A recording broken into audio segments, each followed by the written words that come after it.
ठरलं तर मग मालिकेच्या येणाऱ्या भागामध्ये एक जबरदस्त ट्विस्ट आपण आता पाहणार आहोत.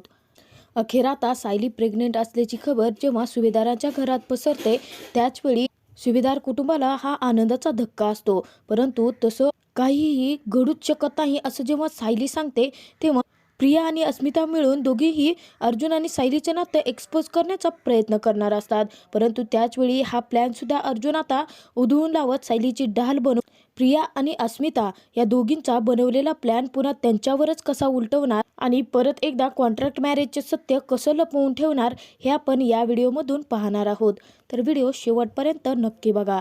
मित्रांनो, जेव्हा अर्जुन आणि सायली दोघेही हनीमूनला गेलेले असतात तेव्हा प्रियाने त्यांचा पाठलाग केलेला असतो आणि अस्मिता ही प्रियाच्या प्लॅनमध्ये सामील असते आणि त्या दोघींनाही अर्जुन आणि सायलीचं खोट्या लग्नाचं सत्य बाहेर काढायचं असतं. परंतु प्रत्येक वेळी प्रियाचे प्लॅन फ्लॉपच होत चाललेले असतात आणि एकही प्लॅन वर्क केलेला नसतो. तेव्हा प्रिया स्वतःवरती चिडलेली असते आणि त्यातून अस्मिता ही प्रियावरती खूपच चिडलेली असते की एवढं सर्व काही करूनही सर्व काही मुसळ केरात गेलेलं असतं आणि पूर्ण प्लॅनचे पट्ट्याबोळ झालेले असतात. त्याचमुळे प्रियाने अजून एक प्लॅन बनवलेला असतो आणि अस्मिताच्या मदतीने सायली जेव्हा तिच्यासाठी चहा बनवत असते त्याचवेळी सायलीच्या चहामध्ये कसलं तरी लिक्विड मिसळलेलं असतं की जेणेकरून सायलीला उलट्या व्हायला लागलेल्या असतात आणि त्यातून चक्करही यायला लागलेली असते आणि हे सर्व काही सायलीची लक्षणं सायली प्रेग्नेंट असल्याचं दाखवत असतात.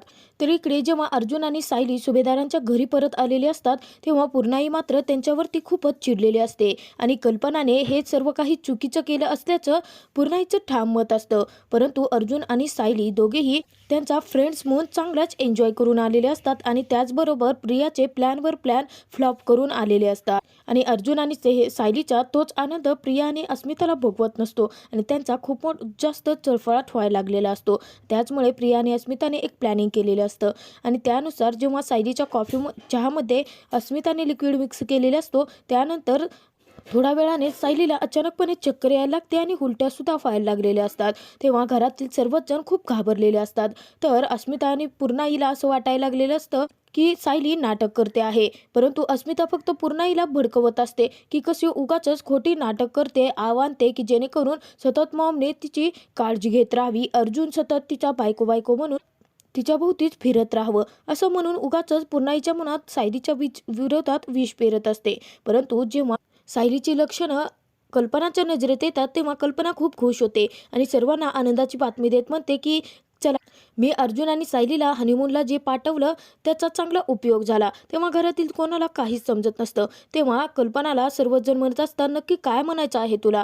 तेव्हा कल्पना म्हणते पूर्णाई, अहो सायली प्रेग्नेंट आहे आणि हे वाक्य ऐकून सायली आणि अर्जुनला खूप मोठा धक्का बसतो. तेव्हा कल्पनाला अस्मिता म्हणत असते परंतु मम्मा, सायली प्रेग्नेंट आहे ही गोष्ट तुला कशावरून समजली. तेव्हा कल्पना म्हणते अगं सायलीला सतत कोरडं उलट्या होत आहेत आणि त्यातूनही तिला चक्कर येत आहे. मागच्या वेळी जे काही झालं ते आपल्यासोबत वाईटच झालं होतं आणि अर्जुन तेव्हा म्हणाला होतास ना तू की आणखीन एक मी चान्स घेईन आणि लवकरच बाळाची बातमी तुम्हाला देईन. अगदी त्याचप्रमाणे म्हणजे मी तुम्हाला ज्या कामासाठी हनीमूनला पाठवलं होतं ते काम अगदी सक्सेसफुल झालं असं म्हणून कल्पना आता खुश होते आणि सर्वांना बर्फी पेढा भरवायला लागलेले असते. गोड भरवत असताना अर्जुन आणि सायली धक्क्यानेच एकमेकांकडे पाहायला लागलेले असतात. तर प्रिया आणि अस्मिता दोघेही मनामध्ये म्हणत असतात की अर्जुन आणि सायली, आता हे जे जाळं तुमच्या कडनी आम्ही फेरलं आहे त्या जाळ्यातून तुम्ही कसे बाहेर पडणार हे आता आम्ही पाहतच राहतो. कदाचित या जाळ्यात अडकून तुम्ही स्वतःहूनच तुमच्या खोट्या लग्नाचं सत्य स्वतःच्या तोंडूनच बाहेर काढा. परंतु अस्मिता आणि प्रियाचा तो मात्र भ्रम असतो. जेव्हा सायली गरोदर आहे ही गोष्ट पूर्णाईला समजलेली असते तेव्हा सर्व काही सायलीवरचा राग विसरून पूर्णाई चक्क मायेने सायलीच्या डोक्यावरून हात फिरवते आणि तिला मिठीत घेते आणि ते दृश्य पाहून प्रिया आणि अस्मिताच्या पायाखालची जमिनीत सरकते. कारण प्रिया आणि अस्मिता करायला एक गेलेले असतात आणि झालं भलतंच असतं. इतक्यातच तिथे अश्विन आलेला असतो आणि अश्विन सुद्धा आनंदाने वेडापिसा होऊन आता सर्वच जण सायली आणि अर्जुनच्या कडनी अवतीभोवती नाचायला लागलेले असतात. परंतु अर्जुन आणि सायलीला या संकटातून बाहेर कसं पडता येईल याचा विचार ते करत असतात आणि त्यातूनही पूर्णाईने सायलीवरचा सर्व राग विसरून परत एकदा सायलीला ऍक्सेप्ट केलेलं असतं. तर अस्मिताला मात्र सायली आणि जेव्हा पूर्णाईच्या मिठीत असते तेव्हा खूपच राग आलेला असतो. परंतु प्रिया तिची समजूत काढत म्हणते की अगं अस्मिता, आता हिचे जेवढे काही लाड करायचे आहेत ना ते करून घ्या म्हणावं पूर्णाजीला. जेव्हा हिचा खरा चेहरा तुमच्या समोर येईल ना तेव्हा हीच पूर्णाजी सायलीला हाताला धरून या सुभेदाराच्या घराच्या बाहेर हाकलून देईल आणि ते दृश्य आपल्या पाहण्यासाठी चांगलंच असेल.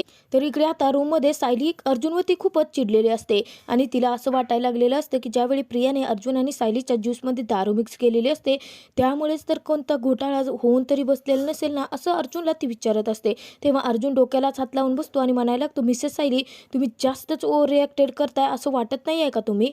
हे असं कसं काही बोलू शकता? मी माझ्या मर्यादा अजिबात ओलांडलेल्या नाही आहेत. आपल्याला यातून बाहेर पडण्याचा काही ना काहीतरी मार्ग शोधावा लागेल आणि मला थोडाफार विचार करू द्या, असं म्हणून अर्जुन विचारात पडलेला असतो. तेव्हा अर्जुन म्हणतो की मला असं वाटतं की आपण परत एकदा डॉक्टरकडे जाऊन चेक करायचं का? तेव्हा सायली म्हणते, सर, प्रत्येक वेळेस आपण हेच करत राहणार आहोत का? म्हणजे प्रत्येक वेळेस मला कोरड्या उलट्या होणार, त्यानंतर मला चक्कर येणार आणि त्यातून परत आपण डॉक्टरकडे जाणार आणि डॉक्टर परत एकदा ते रिपोर्ट देणार आणि नंतर आपण ते आणून आईना दाखवणार, परत आईचा चेहरा पडणार. हे किती दिवस आणि कसं चालत राहणार आहे? मला तर वाटतं नक्कीच यात परत एकदा अस्मिताताई आणि प्रियाचाच हात असणार आहे. नाहीतर ती प्रिया अचानकपणे इथे येऊन कशी काय टपकली? तेव्हा अर्जुनच्या डोक्यात प्रकाश पडतो. तर अर्जुन म्हणायला लागतो, सायली, आता तुम्ही काही बोलू नका, आता जे करायचं आहे ते मी करतो, असं म्हणून अर्जुन आता मध्यरात्री जागा राहतो आणि मुद्दाम अस्मिताच्या खोलीकडे गेलेला असतो. तेव्हा पाहतो तर अस्मिता अजूनही जागी असते आणि ती प्रियाशी गप्पा मारत बसलेली असते.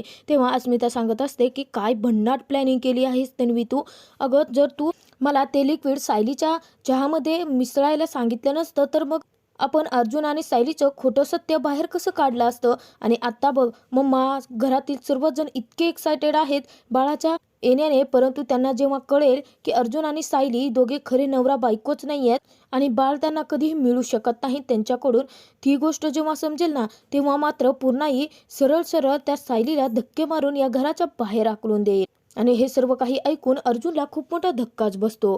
तर त्यानंतर दुसऱ्या दिवशी जेव्हा सुभेदार सर्वच जण डायनिंग टेबलवरती जमलेले असतात नाश्ता करण्यासाठी, तेव्हा अर्जुन सांगायला लागतो की मला तुम्हाला एक महत्त्वाची गोष्ट सांगायची आहे की सायली प्रेग्नेंट नाही आहे.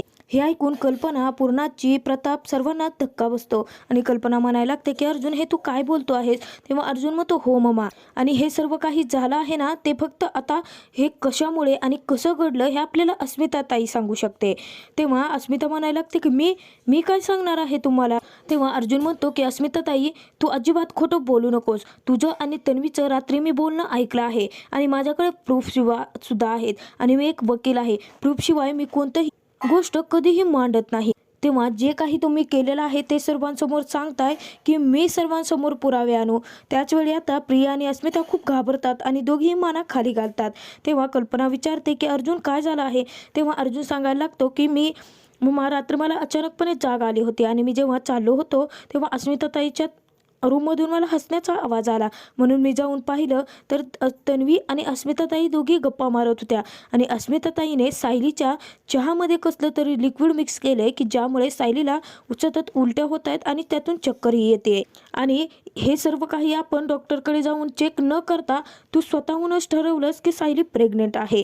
सायली अजिबात प्रेग्नेंट नाही आहे. हे सर्व काही केलेलं आहे ना, ते अस्मिता आणि तन्वीचं प्लॅनिंग आहे. तेव्हा कल्पना धक्क्यानेच खालती बसते तर पूर्णाईच्या डोळ्यातून सुद्धा अश्रू आलेले असतात.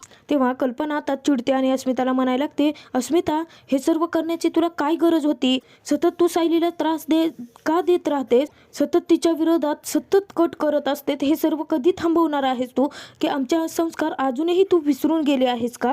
तेव्हा अस्मिता चिडते आणि म्हणायला लागते की मी विसरले आहे संस्कार? खरे संस्कार तर तुझा मुलगा विसरला आहे आणि त्याला बोलायचं सोडून मम्मा तू माझ्याशीच भांडते आहेस का? तेव्हा अस्मिता म्हणते की खरं कारण ना तू या दोघांना विचार. मला जाब विचारण्यापेक्षा ना या दोघांनी काय करून ठेवलं आहे ना त्याचा जाब विचार.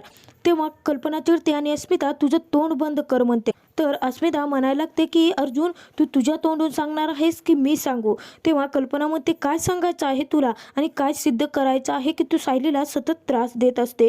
तेव्हा अस्मिता म्हणायला लागते की मुळात यांचं नातंच खोटं आहे मम्मा. हे फक्त आपल्यासमोर नवरा बायको असल्याचा दिखावा करत आहेत. गेले कित्येक दिवस हे आपली फक्त फसवणूक करत आहेत आणि हे यांचं नाटक अजून किती दिवस तुम्ही पाहतच राहणार आहात?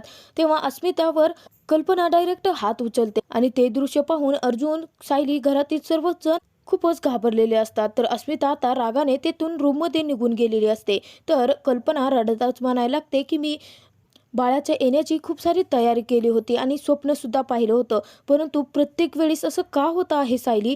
माझ्या या सुखावरती सतत विरजण का पडतं आहे? तेव्हा आता सायलीला तिथे काय उत्तर द्यावं तेच समजत नसतं. तर त्यानंतर रूममध्ये गेल्यानंतर सायली अर्जुनवरती चिडते आणि म्हणायला लागते की मला आता असं वाटायला लागलं आहे की आपण हे नाटक आत्ताच्या आत्ता थांबवायला हवं आहे.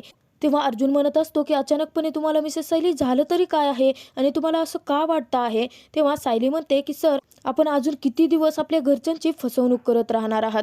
आज आईंचा चेहरा पाहिलात ना तुम्ही. त्यांनी आपल्या लग्नाला खरं मानलं आहे आणि त्यातूनही आपल्या बाबतीत त्यांनी खूप सारी स्वप्नसुद्धा पाहिली आहेत आणि ही स्वप्न आपल्याकडून कधीच पूर्ण नाही होऊ शकत. मला आत्ताही असं वाटतं की कदाचित आपण जाऊन सांगूयात. तेव्हा अर्जुन म्हणतो फाईन, ठीक आहे, जा तुम्ही आणि तुम्हाला जे काही करायचं आहे ना ते करा. जाऊन सर्वांना सांगा की तुम्ही माझ्या खोट्या बायको आहात आणि त्यानंतर जे होईल त्याला तुम्हीच सामोरं जा. मी काय मग पूर्णाजी काय तुम्हाला या घरातून हाकलून देईन आणि त्यानंतर मधुभाऊंची केससुद्धा मला सोडायला लावेन आणि त्या केस नंतर माझ्या हातून सुटल्यानंतर तुम्ही परत कोणत्या वकिलाला हायर करणार आहात आणि तुमच्याकडे सध्या कोणते पैसे नाही आहेत वकिलाला देण्यासाठी. आपली एक डील झाली होती आणि त्या डीलनुसारच आपण चाललो आहोत. यात एवढं हायपर होण्यासारखं काही नाही आहे मिसेस सायली. तुम्ही फक्त छोट्या गोष्टीला खूप मोठी गोष्ट बनवत आहात आणि जर तुम्हाला सांगायचंच असेल तर जाऊ आत्ताच्या आत्ता सांगा. त्यानंतर जे काय होईल त्याला तुम्ही सामोरं जा. माझ्या घरच्यांना कसंही मी कन्व्हिन्स करू शकतो, परंतु मधुभाऊंना कसं सोडवायचं हे तुमचं तुम्ही बघा. तर आता अर्जुनने सायलीसमोर खूप मोठा प्रश्न उभा केलेला असतो. परंतु आता प्रिया आणि अस्मिताचा प्लॅन जरी अर्जुनने पूर्णपणे जरी उधळून लावलेला असला तरी सुद्धा सुभेदार घराण्यातील प्रत्येकाच्या मनात एक शंका निर्माण झालेली असते की जर प्रत्येक वेळी सायलीच्या बाबतीत असं घडतं आहे म्हणजे अस्मिताने उठवलेला प्रश्न खरा तर नसेल ना. अर्जुन आणि सायली त्यांच्या नात्याचं सत्य आपल्यापासून लपवत तर नाही ना, हा प्रश्न आता सुभेदारांना सतावत असतो. तर आता सायली स्वतःहून खोट्या लग्नाचं सत्य कल्पनासमोर आणणार की कल्पनाच आता अर्जुन आणि सायलीच्या खोट्या लग्नाचं सत्य शोधण्याचा स्वतः प्रयत्न करणार की परत एकदा प्रिया आणि अस्मिता दोघी खूप मोठा प्लॅनिंग करत त्यात अर्जुन आणि सायलीला अडकवून खोट्या लग्नाचं सत्य सुभेदारांसमोर घेऊन येणार, हे तर आपण येणाऱ्या भागातच पाहणार.